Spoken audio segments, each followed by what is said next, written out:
అందరికీ నమస్కారం. నా పేరు భిక్షమాచారి కొత్తూజు. నేను ధైర్య సిద్ధాంతం అనే పుస్తకాన్ని రాశాను. ఈ పుస్తకం నుండి ఒక కవితను చదువుతాను.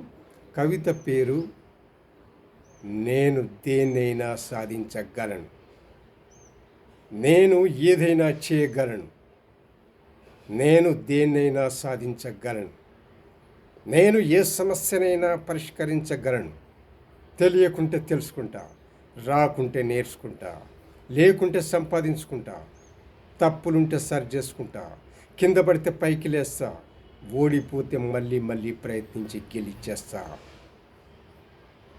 ప్రచండమైన శక్తి నేను, మహోజ్వలమైన శక్తి నేను, అసాధ్యాన్ని సుసాధ్యం చేసే నవోన్మేషణ శక్తిని నేను.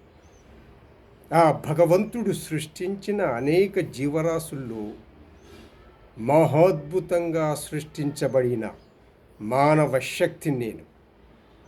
దేహమే దివ్యమైన మహా చైతన్య యంత్రం.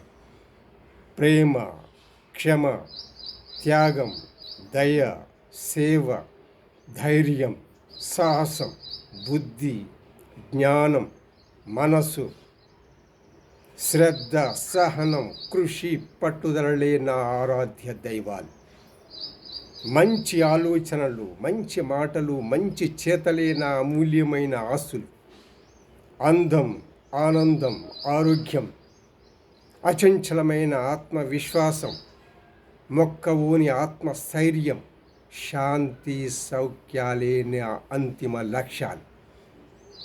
జపించు ఒక మంత్రంలా లభించు అద్భుతమైన ఆత్మస్థైర్యం. భిక్షమాచారి ధైర్య సిద్ధాంతం. Thank you.